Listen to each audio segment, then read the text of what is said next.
যেই সরকারি ক্ষমতাতে আসুক, কোনো না কোনো কাজের উসিলা দিয়েই বাংলাদেশের জনগণ এটা চায়, বাংলাদেশের জনগণ সেটা চায় না। বাংলাদেশের জনগণ আমাদেরকে এভাবে সাপোর্ট দিচ্ছে।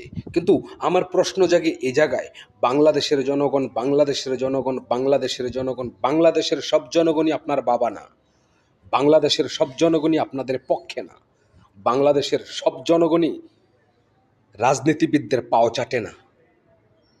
কিন্তু তুরুকের তাস ওই জনগণ, আর ওই জনগণের দোহাই দিয়েই এমপি মন্ত্রী যারা আছে সব শালারা নিজেরা নিজেদের ফয়দা লুটে। আজ আমরা যখন সাধারণ জনগণ এসে এই হামির টিকার অভাবে শিশুরা মারা যাচ্ছে আর সেটার বিচার দাবি করছি, যারা দোষী তাদেরকে আইনের আওতায় এনে শাস্তির দাবি করছি, তখন সরকার কি জনগণের কথাটা শোনে না? শোনে না? আমাদের পররাষ্ট্রমন্ত্রী জনাব সালাউদ্দিন, যিনি নাকি পুঁটি মাছের মতন টিবড়ে টিবড়ে কথা বলে, সেও কি শোনে না?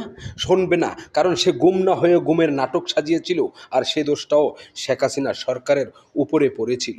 আমার প্রশ্ন, শেখ হাসিনার আমলে যত অন্যায় হয়েছে, যত নির্যাতন হয়েছে, তার জন্য যদি দোষী শেখ হাসিনা হয়ে থাকে, তাহলে এই ইউনুসের আমলে যত কিছু হয়েছে তার জন্য কেন ডক্টর ইউনুস ইহুদির দালাল, বর্তমান সরকার আর সরকারের দলীয় লোকদের গডফাদার, ওনার দোষটা কেন ছাপিয়ে যাচ্ছে বর্তমান সরকার? আর সরকারই বা কেন ওকে প্রটোকল দিচ্ছে ওই সমস্ত কুলাঙ্গার উপদেষ্টাদেরকে?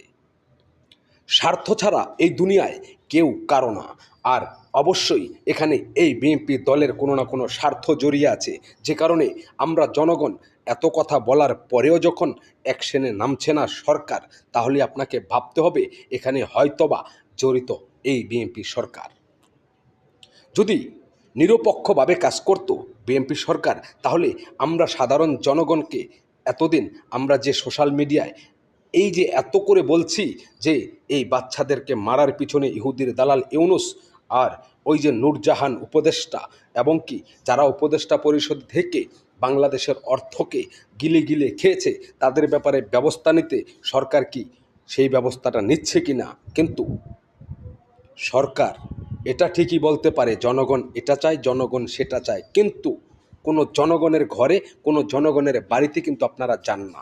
শুধুমাত্র 8-10 হাজার আপনার দলের নেতাকর্মী নিয়ে একটা মিটিং করেই হই হই ছই ছই, হ্যাঁ হ্যাঁ শুনেই আপনারা লাফান। যেমন এক ছাগলের 3 বাচ্চা, 2টা খেয়ে নাচে আর একটা না খেয়ে নাচে,